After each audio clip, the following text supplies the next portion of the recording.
الحمد للہ رب العالمین والصلاة والسلام علی خاتم النبیین اما بعد فاعوذ باللہ من الشیطان الرجیم بسم اللہ الرحمن الرحیم اللہم صلی علی سیدنا و مولانا محمد وعلی آلہ وبارک وسلم۔ ہجرت کے 7ویں سال بھی کافی جنگیں ہوئیں، ان میں سے ایک جنگ خیبر ہے۔ خیبر مدینے سے 8 منزل کی دوری پر ایک شہر ہے۔ یہ بڑا زرخیز علاقہ تھا اور یہاں عمدہ کھجوریں بکثرت پیدا ہوتی تھیں۔ عرب میں یہودیوں کا سب سے بڑا مرکز یہی خیبر تھا۔ یہاں کی یہودی عرب میں سب سے زیادہ مالدار اور جنگجو تھے، اور ان کو اپنی مالی اور جنگی طاقتوں پر بڑا ناز اور گھمنڈ بھی تھا۔ یہ لوگ اسلام اور بانی اسلام صلی اللہ علیہ وسلم کے بدترین دشمن تھے۔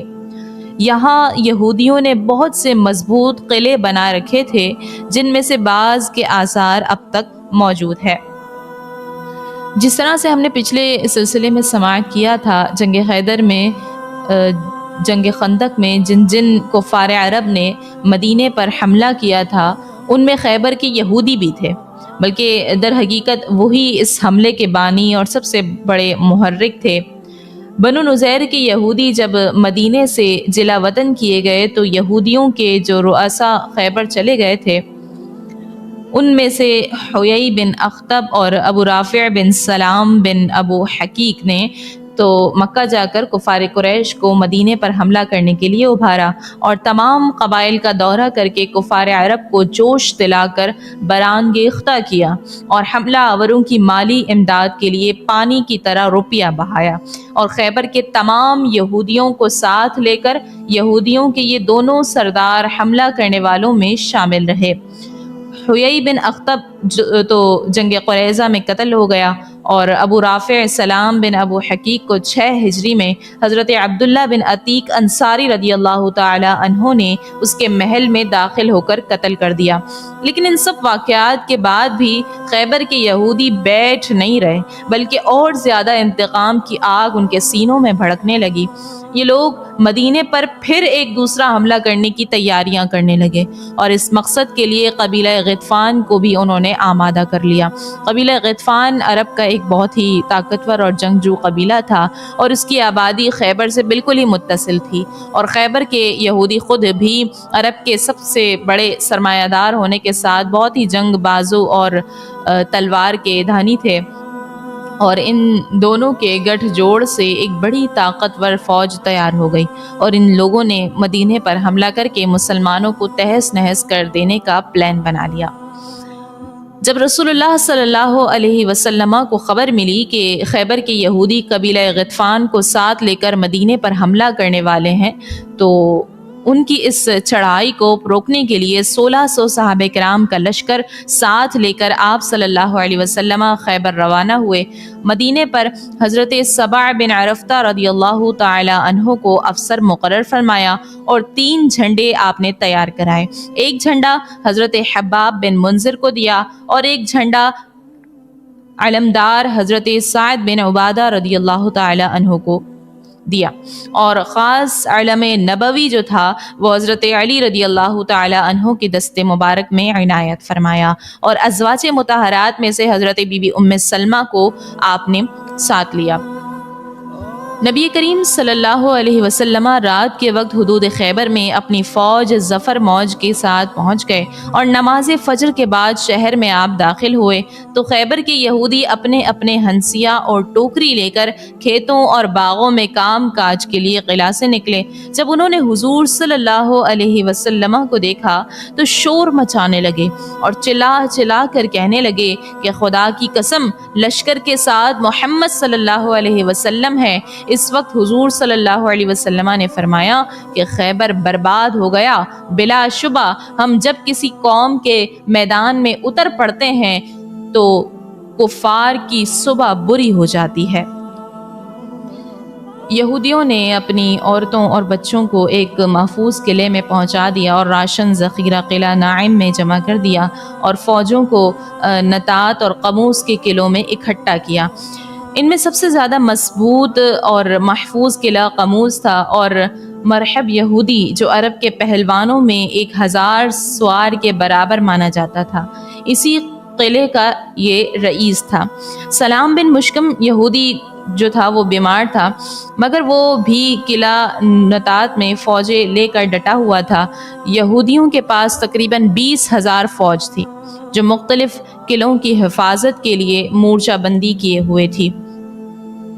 حضور صلی اللہ علیہ وسلم کو پہلے ہی سے یہ علم تھا کہ قبیلہ غطفان والے ضرور ہی خیبر والوں کی مدد کو آئیں گے، اس لیے آپ صلی اللہ علیہ وسلم نے خیبر اور غطفان کے درمیان مقام رجیع میں اپنی فوجوں کا ہیڈ کوارٹر بنایا، اور خیموں بار برادری کے سامانوں اور عورتوں کو بھی یہیں رکھا تھا، اور یہیں سے نکل کر یہودیوں کے قلعوں پر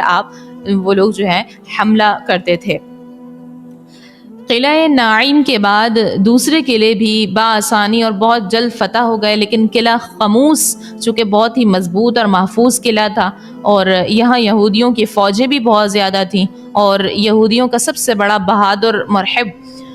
خود اس قلعے کی حفاظت کرتا تھا، اس لیے اس قلعے کو فتح کرنے میں بڑی دشواری ہوئی۔ کئی روز تک یہ مہم جو ہے وہ سر نہ ہو سکی۔ حضور صلی اللہ علیہ وسلم نے اس قلعے پر پہلے دن حضرت ابوبکر صدیق کی کمان میں اسلامی فوجوں کو چڑھائی کے لیے جو ہے وہ بھیجا، اور انہوں نے بہت ہی شجاعت اور جاں بازی کے ساتھ حملہ فرمایا، مگر یہودیوں نے قلعہ کی فصیل پر سے اس زور کی تیر اندازی اور سنگ باری کی کہ مسلمان قلعہ کے پھاٹک تک نہ پہنچ سکے اور رات ہو گئی۔ پھر دوسرے دن حضرت عمر رضی اللہ تعالیٰ عنہ نے زبردست حملہ کیا، اور مسلمان بڑی گرم جوشی کے ساتھ بڑھ کر دن بھر قلعہ پر حملہ کرتے رہے، مگر قلعہ فتح نہ ہو سکا۔ اور کیوں کر فتح ہوتا؟ فاتح خیبر ہونا تو علی حیدر رضی اللہ تعالیٰ عنہ کے مقدر میں لکھا تھا۔ حضور صلی اللہ علیہ وسلم نے فرمایا، کل میں اس آدمی کو جھنڈا دوں گا جس کے ہاتھ پر اللہ تعالیٰ فتح دے گا، وہ اللہ اور رسول کا محب بھی ہے اور محبوب بھی ہے۔ راوی نے کہا کہ لوگوں نے یہ رات بڑے اضطراب میں گزاری کہ دیکھیے کل کس کو جھنڈا دیا جاتا ہے۔ صبح ہوئی تو صحابہ کرام رضی اللہ تعالیٰ عنہم خدمت اقدس میں بڑے اشتیاق کے ساتھ یہ تمنا لے کر حاضر ہوئے کہ یہ اعزاز اور شرف ہمیں مل جائے، اس لیے کہ جس کو جھنڈا ملے گا اس کے لیے تو 3 بشارتیں تھیں، وہ اللہ اور اس کے رسول کا محبوب ہے، وہ اللہ اور اس کے رسول کا محب ہے، اور خیبر اس کے ہاتھ سے فتح ہوگا۔ حضرت عمر رضی اللہ تعالیٰ عنہ کا بیان ہے کہ اس روز مجھے بڑی تمنا تھی کہ کاش آج مجھے جھنڈا عنایت ہوتا۔ وہ یہ بھی فرماتے ہیں کہ اس موقع کے سوا مجھے کبھی بھی فوج کی سرداری اور افسری کی تمنا نہ تھی۔ حضرت سعد رضی اللہ عنہ کے بیان سے معلوم ہوتا ہے کہ دوسرے صحابہ کرام بھی اس نعمت عظمیٰ کے لیے ترس رہے تھے، لیکن صبح کو اچانک یہ صدا لوگوں کے کان میں آئی کہ علی کہاں ہیں؟ لوگوں نے عرض کیا کہ ان کی آنکھوں میں آشوب ہے۔ آپ صلی اللہ علیہ وسلم نے قاصد بھیج کر ان کو بلایا اور ان کی دکھتی ہوئی آنکھوں میں اپنا لعاب دہن لگا دیا اور دعا فرمائی، تو فوراً ہی انہیں ایسی شفا حاصل ہو گئی کہ گویا انہیں کوئی تکلیف تھی ہی نہیں۔ پھر تاجدار دو عالم صلی اللہ علیہ وسلم نے اپنے دست مبارک سے اپنا علم نبوی، اپنا جو علم نبوی تھا، جھنڈا تھا جو حضرت ام المومنین بی بی عائشہ رضی اللہ تعالی عنہا کی سیاہ چادر سے تیار کیا گیا تھا، حضرت علی رضی اللہ تعالی عنہ کے ہاتھ میں عطا فرمایا، اور ارشاد فرمایا کہ تم بڑے سکون کے ساتھ جاؤ اور ان یہودیوں کو اسلام کی دعوت دو اور بتاؤ کہ مسلمان ہو جانے کے بعد تم پر فلاں فلاں اللہ کے حقوق واجب ہیں۔ خدا کی قسم اگر ایک آدمی نے بھی تمہاری بدولت اسلام قبول کر لیا تو یہ دولت تمہارے لیے سرخ اونٹوں سے بھی زیادہ بہتر ہے۔ اب جو ہے وہ حضرت علی رضی اللہ تعالیٰ عنہ نے قلعہ قموس کے پاس پہنچ کر یہودیوں کو اسلام کی دعوت دی، لیکن انہوں نے اس دعوت کا جواب اینٹ اور پتھر اور تیر اور تلوار سے دیا۔ اس قلعے کا رئیس اعظم مرحب جو تھا وہ خود بڑے تنتنا کے ساتھ نکلا، سر پر یمنا زرد رنگ کا ڈھاٹا باندھے ہوئے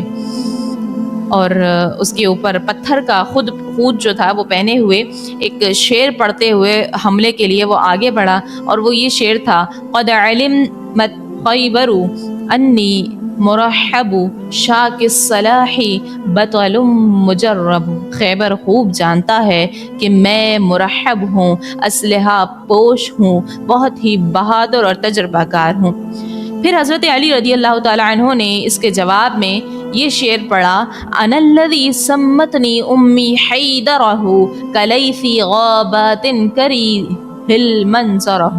میں وہ ہوں کہ میری ماں نے میرا نام حیدر یعنی شیر رکھا، میں کچھار کے شیر کی طرح ہیبت ناک ہوں۔ مرحب نے بڑے تمطراق کے ساتھ آگے بڑھ کر حضرت شیر خدا پر اپنی تلوار سے وار کیا، مگر آپ رضی اللہ عنہ نے ایسا پینترا بدلا کہ مرحب کا وار خالی گیا۔ پھر آپ رضی اللہ عنہ نے بڑھ کر اس کے سر پر اس زور کی تلوار ماری کہ ایک ہی ضرب سے خود کٹا، مغفر کٹا اور ذوالفقار حیدری سر کو کاٹتی ہوئی دانتوں تک اتر آئی اور تلوار کی مار کا تڑاکے فوج تک پہنچا اور مرحب زمین پر جو ہے وہ گھر کر ڈھیر ہو گیا۔ مرحب کی لاش کو زمین پر تڑپتے ہوئے دیکھ کر اس کی تمام فوج حضرت شیر خدا رضی اللہ عنہ پر ٹوٹ پڑی، لیکن ذوالفقار حیدری بجلی کی طرح چمک چمک کر گرتی تھی، جس سے صفوں کی صفیں الٹ گئیں اور یہودیوں کے مایہ ناز بہادر مرحب، حارث، اسیر اور عامر وغیرہ کٹ گئے۔ اسی گھمسان کی جنگ میں حضرت علی رضی اللہ تعالی عنہ کی ڈھال کٹ کر گر پڑی اور آپ رضی اللہ عنہ نے آگے بڑھ کر قلعہ قموس کا پھاٹک اکھاڑ دیا اور کواڑ کو ڈھال بنا کر اس پر دشمنوں کی تلواریں روکتے رہے۔ یہ کواڑ اتنا بڑا اور وزنی تھا کہ بعد کو 40 آدمی اس کو نہیں اٹھا سکتے تھے۔ جنگ جو تھی وہ جاری تھی کہ حضرت شیر خدا رضی اللہ تعالی عنہ نے کمال شجاعت کے ساتھ لڑتے ہوئے خیبر کو فتح کر لیا اور حضرت صادق الوعد کا فرمان صداقت کا نشان بن کر فضاؤں میں لہرانے لگا کہ کل میں اس آدمی کو جھنڈا دوں گا جس کے ہاتھ پر اللہ تعالی فتح دے گا، وہ اللہ اور اس کے رسول کا محب بھی ہے اور وہ اللہ اور اس کے رسول کا محبوب بھی ہے۔ بے شک حضرت مولا کائنات اللہ اس کے رسول کے محبوب بھی ہیں اور محب بھی ہیں، اور بلا شبہ اللہ تعالیٰ نے آپ کے ہاتھ سے خیبر کی فتح عطا فرمائی اور قیامت تک کے لیے اللہ تعالیٰ نے آپ کو فاتح خیبر کے معزز لقب سے سرفراز فرما دیا۔ اور یہ وہ فتح عظیم ہے جس نے پورے جزیرۃ العرب میں یہودیوں کی جنگی طاقت کا جنازہ نکال دیا۔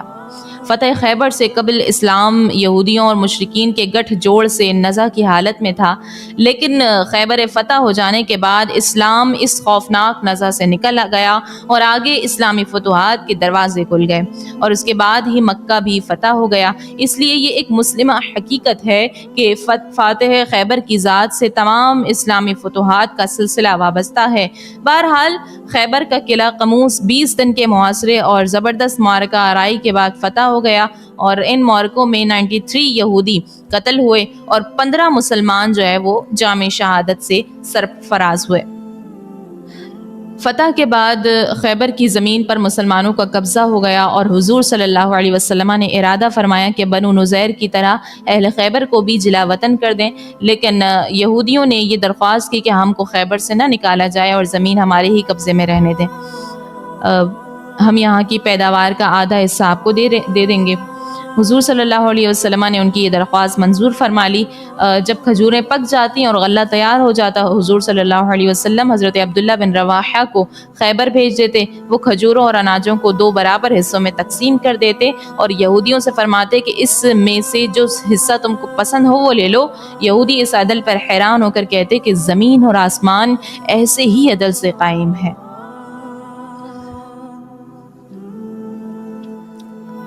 اور فتح کے بعد جو ہے وہ چند روز حضور صلی اللہ علیہ وسلم آپ خیبر میں ٹھہرے، یہودیوں کو مکمل امن اور امان آپ نے عطا فرمایا اور قسم قسم کی نوازشوں سے جو ہے وہ نوازا، مگر اس بد باطن قوم کی فطرت میں اس قدر خباثت بھری ہوئی تھی کہ سلام بن مشکم یہودی کی بیوی زینب نے حضور صلی اللہ علیہ وسلم کی دعوت کی اور گوشت میں زہر ملا دیا۔ خدا کے حکم سے گوشت کی بوٹی نے آپ صلی اللہ علیہ وسلم کو زہر کی خبر دی اور آپ نے ایک ہی لقمہ کھا کر ہاتھ کھینچ لیا، لیکن ایک صحابی حضرت بشر بن برا رضی اللہ تعالی عنہ نے شکم سیر کھا لیا، پیٹ بھر کر کھا لیا، اور زہر کے اثر سے ان کی جو ہے وہ شہادت ہو گئی، اور حضور صلی اللہ علیہ وسلم کو بھی اس زہریلے لقمے سے عمر بھر تالو میں جو ہے وہ تکلیف رہی۔ آپ نے جب یہودیوں سے اس کے بارے میں پوچھا تو ان ظالموں نے اپنے جرم کا اقرار کر لیا اور کہا کہ ہم نے اس نیت سے آپ کو زہر کھلایا کہ اگر آپ سچے نبی ہوں گے تو آپ پر اس زہر کا کوئی اثر نہیں ہوگا، ورنہ ہم کو آپ سے نجات مل جائے گی۔ آپ صلی اللہ علیہ وسلم نے اپنی ذات کے لیے تو کبھی کسی سے انتقام لیا ہی نہیں، اس لیے آپ صلی اللہ علیہ وسلم نے زینب سے کچھ بھی نہیں فرمایا، مگر جب حضرت بشر بن برا کی اسی زہر سے وفات ہو گئی تو ان کی قصاص میں زینب جو تھی اس کو قتل کیا گیا۔ اور حضور صلی اللہ علیہ وسلم فتح خیبر سے فارغ ہوئے ہی تھے کہ مہاجرین حبشہ میں سے حضرت جعفر جو حضرت علی رضی اللہ عنہ کے بھائی تھے، وہ مکہ سے ہجرت کر کے حبشہ چلے گئے تھے۔ وہ اپنے ساتھیوں کے ساتھ حبشہ سے آئے، حضور نے فرط محبت سے ان کی پیشانی چوم لی اور ارشاد فرمایا کہ میں کچھ کہہ نہیں سکتا کہ مجھے خیبر کی فتح سے زیادہ خوشی ہوئی ہے یا جعفر کے آنے سے۔ ان لوگوں کو حضور صلی اللہ علیہ وسلم نے صاحب الہجرتین یعنی دو ہجرتوں والوں کے لقب سے لقب آپ ان کو عطا فرمایا، کیونکہ یہ لوگ مکہ سے ہجرت کر کے گئے، پھر حبشہ سے ہجرت کر کے مدینے آئے، اور باوجود یہ کہ یہ لوگ جنگ خیبر میں شامل نہیں ہو سکے، مگر ان لوگوں کو آپ صلی اللہ علیہ وسلم نے مال غنیمت میں سے جو ہے مجاہدین کے برابر حصہ دیا۔ اللہ تبارک و تعالی ہمیں معلم کامل صلی اللہ علیہ وسلم کی سیرت مبارکہ پر غور کرنے اور اسے اپنانے کی توفیق عطا فرمائے، آمین۔ وصلی اللہ تعالی علی خیر خلقہ محمد وعلی آلہ وصحبہ اجمعین۔